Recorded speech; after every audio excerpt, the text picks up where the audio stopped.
رمضان رمضان رمضان رمضان مہمان بن کے آیا رمضان کا مہینہ، صد شکر ہم نے پایا رمضان کا مہینہ۔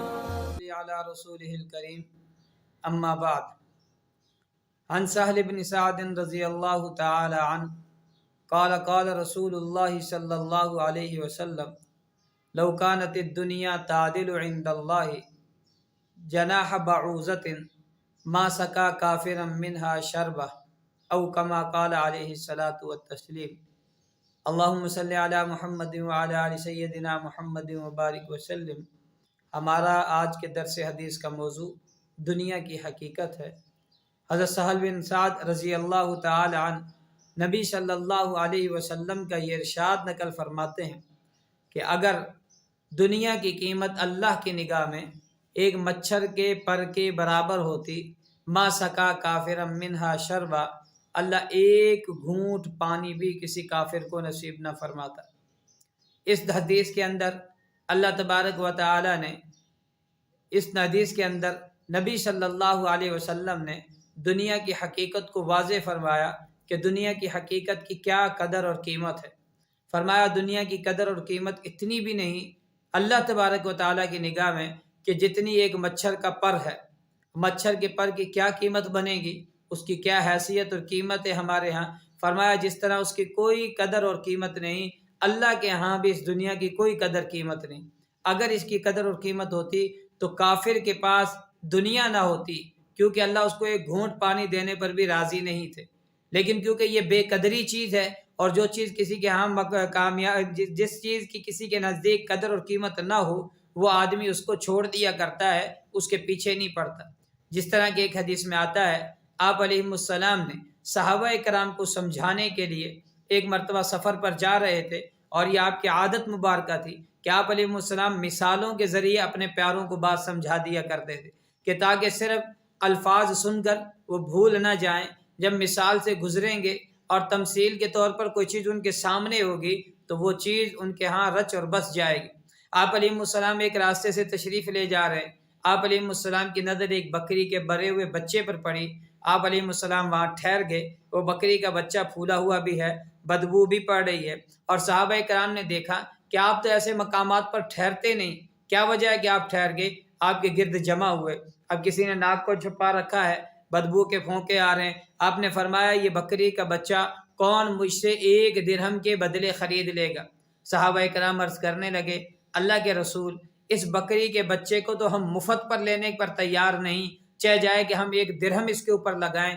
آپ نے فرمایا جس طرح تمہاری نگاہ میں، جس طرح تمہارے نزدیک اس بکری کی جو بچے کی قیمت ہے یہ بے وقعت چیز ہے، اس کی کوئی قیمت نہیں، تم میں سے کوئی اس کو فری میں لینے کو بھی تیار نہیں۔ فرمایا اللہ تبارک و تعالیٰ کے ہاں دنیا کی قدر اور قیمت اس بکری کے بچے سے بھی گئی گزری ہے۔ یہ بات سمجھانے کا مقصد کیا تھا کہ دنیا میں رہو لیکن دنیا کے ساتھ دل نہ لگاؤ، دنیا میں رہو دنیا کو دل میں نہ بساؤ، دنیا میں رہو ساری چیزیں دنیا پر نچھاور نہ کر دے۔ آدمی کو اپنی آخرت کی فکر کرنی چاہیے، اور آخرت کی فکر یہ انسان کی کامیابی کی دلیل ہے۔ اگر آخرت کی فکر انسان نہ کرے، دنیا میں لگا رہے، تو یہ دنیا اسے دھوکے میں ڈال دے گی۔ اللہ تبارک و تعالی نے خود فرمایا کل متاع الدنیا قلیل، کہ دنیا کا جو ساز و سامان ہے، دنیا کی جو زیب و زینت ہے، یہ تو تھوڑی سی ہے۔ والآخرۃ خیر وابقیٰ، اور آخرت جون سی ہے یہ والآخرۃ خیر لمن اتقیٰ، اور آخرت فرمایا یہ متقیوں کے لیے بہت بہترین چیز ہے۔ اور ایک اور حدیث میں ارشاد فرمایا انما هذه الحیات الدنیا متاع، یہ دنیاوی جو ساز و سامان ہے یہ تو تھوڑا سا ہے۔ وان الاخرۃ هی دار القرار، ہمیشہ رہنے کا جو جگہ ہے وہ تو آخرت ہے۔ اور اللہ تبارک و تعالی مسلمان سے اور انسان سے ایک گلہ اور شکوہ بھی کرتے ہیں، وہ فرماتے ہیں بل تؤثرون الحیات الدنیا، کہ میں تمہیں بتا رہا ہوں دنیا کی قدر اور قیمت نہیں ہے، میں تمہیں بتا رہا ہوں کہ آخرت زیادہ کارآمد چیز ہے، میں تمہیں بتا رہا ہوں دنیا کی ایک چھوٹی عمر ہے اور آخرت بغیر عمر کے اور لا تعداد ہے۔ فرمایا لیکن اس کے باوجود بھی تمہارا مزاج یہ ہے بل تؤثرون الحیات الدنیا، تم دنیاوی زندگی کو ترجیح دیتے ہو، حالانکہ ہونا یہ چاہیے تھا کہ والآخرۃ خیر و ابقیٰ، باقی اور بہتر جون سی چیز ہے وہ آخرت ہے، تمہیں اسے ترجیح دینی چاہیے تھی۔ اور اس کی وجہ کیا ہے؟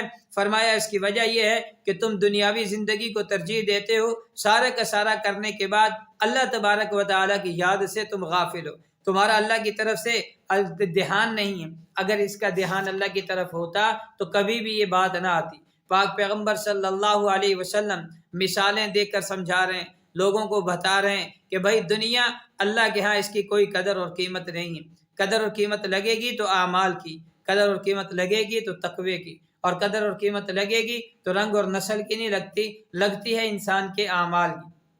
کیوں فرمایا کہ ایک مچھر کے پر کے برابر بھی اس کی قیمت نہیں، کیونکہ قیمت ہوتی تو آج ہم دیکھتے ہیں کہ کافر مسلمانوں کے بنسبت زیادہ سکون میں ہیں، زیادہ راحت میں ہیں، زیادہ مال ہے، زیادہ آسائشیں ہیں، لیکن اس کے باوجود آخرت میں ان کا کوئی حصہ نہیں۔ جو کچھ انہوں نے مزے اڑانے تھے یہاں اڑا لیے، جو کچھ انہوں نے نوازا جانا تھا ان کو یہاں نواز دیا گیا، آخرت میں ان کو کچھ بھی نہیں ملے گا۔ اور ہم دیکھتے ہیں کہ مسلمان یہاں تکلیف میں ہے، مسلمان یہاں پر پریشانیوں میں ہے۔ اس کی وجہ یہ فرمایا دنیا سجن المؤمن و جنت الکافر، دنیا جون سی ہے یہ مومن کے لیے قید خانہ ہے، اور آخرت کے لیے فرمایا آخرت جون سا مومن کے لیے جنت ہے۔ کیوں کہ آدمی قید خانے میں خوش ہو کر نہیں رہتا، آدمی قید خانے میں ہر چیز بھلا کر بیٹھ نہیں جاتا کہ بس میں نے ہمیشہ رہنا ہے۔ اس کو ہر وقت یہ فکر دامن گیر رہتی ہے، کیسے ہو میں یہ علاقہ چھوڑوں، یہ جگہ چھوڑوں، اپنے پیاروں میں چلے جاؤں، یہ جگہ چھوڑ کر اپنے گھر میں چلے جاؤں۔ یہ ساری سوچ بیچار اس کو کیوں بنتی ہے کہ وہ وہاں پر تنگ ہوتا ہے، وہاں پر خوش نہیں ہوتا۔ اگر خوش ہوتا تو رہ جاتا۔ فرمایا اسی طرح مومن کے لیے یہ قید خانہ ہے، مومن جب دنیا میں آتا ہے تو خوش نہیں رہتا، وہ یہ نہیں کہتا کہ بس جی میں خیر اور سکون سے رہ جاؤں، اس کو ایک فکر یہ ہوتی ہے کہ میں جیسے تیسے اپنے رب کے پاس پہنچ جاؤں، کیونکہ میرے لیے وہ زیادہ بہتر چیز بھی۔ حضرت بلال رضی اللہ تعالی عنہ کا انتقال ہونے لگا، ارشاد فرمایا رونے لگے، بیوی پوچھنے لگی خیر ہو، کیا موت سے ڈر لگ رہا ہے یا کوئی اور کیفیت ہے؟ فرمایا نہیں، یہ آنسو خوشی کے آنسو ہیں کہ یہاں جتنا رہنا تھا رہ لیا، اب جا کر اپنے پیاروں سے ملیں گے، پاک پیغمبر کی زیارت کریں گے، اپنے جو گزرنے والے دوست ہیں ان کے پاس جائیں گے اور ان سے ہماری ملاقات ہوگی، اس وجہ سے خوش ہو رہا ہوں۔ کہ یہ مومن خوش ہوتے تھے، پریشان نہیں ہوتے تھے۔ یہ خوش ہونے کی وجہ سے سب کچھ کر رہے ہیں، کیونکہ دنیا ان کے دل میں گھر نہیں کر رہی تھی۔ حضرت اسی طرح ایک اور حدیث میں آپ علیہ السلام نے فرمایا کہ دنیا اور آخرت کو اگر تم موازنہ کرنا چاہو کہ دنیا اور آخرت کا موازنہ کیا ہے، فرمایا سمندر کے کنارے جاؤ، انگلی کو سمندر میں بھگو اور نکالو، جتنی یہ پانی لایا ہے، اس پانی کی اور اس سمندر کی کوئی آپس میں مناسبت ہے، کوئی تناسب بنے گا؟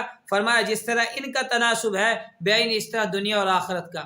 حالانکہ یہ سمجھانے کے لیے بات کہی ہے، وگرنہ دنیا یہ محدود ہے، آخرت لا محدود ہے، دنیا فانی ہے، آخرت لاسانی ہے، اس کو برفنا نہیں ہے۔ فرمایا یہ سب چیزیں ہیں صرف یہ بات سمجھانے کے لیے کہ سمندر سے ایک قطرہ نکلا اور جتنا سمندر کا پانی ان میں کوئی نہ کوئی تناسب بن سکتا ہے۔ فرمایا دنیا اور آخرت میں اس طرح ہے کہ دنیا آخرت کے مقابلے میں بالکل حقیر اور تھوڑی چیز۔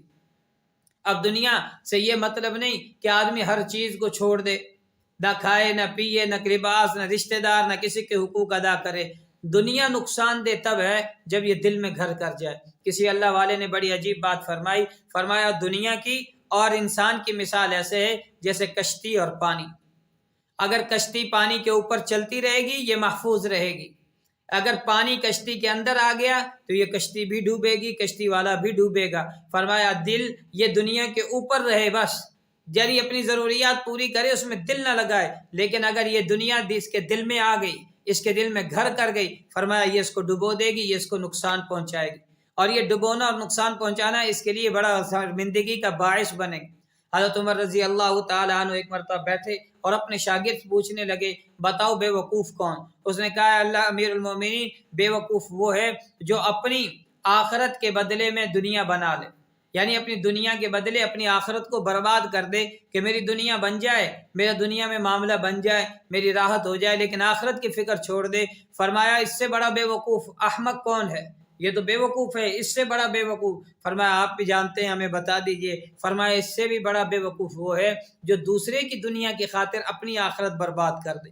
آج میں اور آپ غور کریں کہ ہم کس طرح دوسروں کی دنیا کی خاطر کہ میرے بیٹے کی دنیا بن جائے، میرے گھر والوں کی دنیا بن جائے، میرے رشتہ داروں کی دنیا بن جائے، میرے بہن بھائیوں کی دنیا بن جائے، ہم نمازیں چھوڑ دیتے ہیں، ہم رشوت لیتے ہیں، ہم لوگوں کو تکلیف دیتے ہیں، ہم لوگوں کے حق پر قبضہ کرتے ہیں، ہم بہنوں کے حق کو دبا لیتے ہیں، ہم اہلیہ کے حق مار کو دبا لیتے ہیں، ہم ماں باپ کے حقوق کو دبا لیتے ہیں۔ صرف فکر کیا ہے کہ کس طرح میرے اولاد کی دنیا بن جائے۔ یہ دوسروں کی خاطر اپنی آخرت برباد فرما رہا ہے۔ یہ فرمایا کہ یہ اس سے بڑا بے وقوف ہے، اس سے بڑا بے وقوف کوئی نہیں۔ تو لہذا اگر ایک آدمی دنیا کے کام میں مصروف ہے، دل مسجد میں ہے، دنیا کے کام میں مصروف ہے، دل ذکر کی طرف ہے، دنیا کے کام میں مصروف ہے، دل اللہ کی رات پہ لگا ہوا ہے، فرمایا یہ آدمی مومن ہے، یہ آدمی دنیا دار نہیں دیندار ہے۔ اور ایک آدمی مسجد میں ہے، مسجد میں سوچ بچار کر رہا ہے، دل اس کا دنیا کی طرف لگا ہوا ہے، فرمایا یہ آدمی دیندار نہیں بلکہ دنیا دار ہے۔ لہذا ان چیزوں سے بچنا چاہیے۔ دنیا کی نفی شریعت نے جو کی ہے اس کی محبت کے اعتبار سے کی ہے کہ دنیا کی محبت انسان کے دل میں نہیں ہونی چاہیے۔ ہاں یہ بطور ضرورت ہو، دنیا کی محبت اس میں گھر نہ کرے جو نفی کی ہے، وگرنہ رہبانیت کی شریعت نے حوصلہ شکنی کی ہے کہ لا رہبانیت فی الاسلام، کہ رہبانیت نہیں کہ سب کچھ چھوڑ کے چلے جاؤ۔ ہاں جو ہے اس کے اوپر صبر اور شکر کرو، اور جس کے پاس دنیاوی ساز و سامان جتنا کم ہوگا وہ اتنا راحت میں ہے، اگرچہ دنیا میں بظاہر اسے یہ محسوس ہوتا ہے۔ فرمایا جو آدمی غربا ہیں، یہ فقراء اور غربا یہ اغنیاء سے آدھا دن پہلے جنت میں جائیں گے، اور آدھا دن دنیا کا نہیں 12 گھنٹے کا، یہ آدھا دن آخرت کا ہے، جو ایک دن 1000 سال کے برابر، یعنی 500 سال پہلے فقراء اغنیاء سے پہلے جنت میں جائیں گے۔ تو فرمایا یہاں پر جو نفی ہو رہی یہ دنیا کی محبت کی ہے، وگرنہ دنیا اللہ نے کسی کو دی۔ حضرت عبد الرحمن ابن عوف تھے، بڑا مال دولت اللہ نے دیا۔ ایک مرتبہ اماں فرمانے لگی کہ عبد الرحمن ابن عوف کے جب قافلے مدینہ میں داخل ہوئے سامان تجارت لے کر، تو ایسے لگتا تھا جیسے زمین کے اوپر زلزلہ آ گیا، یعنی اتنا ساز و سامان سے بیک وقت قافلہ آیا کہ مدینہ کی زمین لرز اٹھی۔ حضرت عثمان غنی کو اللہ نے مال دیا تھا، لیکن انہوں نے اپنے پاس بچا کر نہیں رکھا، اور انہوں نے مال کو خرچ کیا اللہ کی راہ میں۔ اور یہ اللہ تبارک و تعالیٰ کو مطلوب بھی ہے کہ مال میں نے دیا ہے اللہ کی راہ میں دیں۔ حتیٰ کہ پاک پیغمبر نے ارشاد فرمایا ما ذر عثمان ما عمل بعد اليوم، کہ آج عثمان نے اتنا اللہ کی راہ میں دیا اور یہ ادا اللہ کو اتنی پسند آئی کہ اس کے بعد یہ کوئی عمل کرے تو اس کا عمل اس کو نقصان نہیں دے گا۔ تو میں بھی اور آپ بھی یہ نیت فرمائیں کہ ہم دنیا کے رہیں گے لیکن بطور ضرورت، دنیا میں کام کریں گے لیکن بطور ضرورت۔ ہاں آخرت کے لیے ہم فکر کریں گے، اور دنیا اگر اللہ نے ہمیں دی تو ہم اللہ کی راہ میں خرچ بھی کریں گے، اور نہ ملی تو صبر اور شکر کریں گے کہ مولا جس حال پہ تو رکھنا چاہے ہم راضی ہیں۔ اور اللہ تبارک و تعالیٰ سے یہ دعا ہے کہ رمضان کو ہمیں قیمتی بنانے کی توفیق نصیب فرمائے۔ سبحانک اللہم و بحمدک اشہد ان لا الہ الا انت استغفرک و اتوب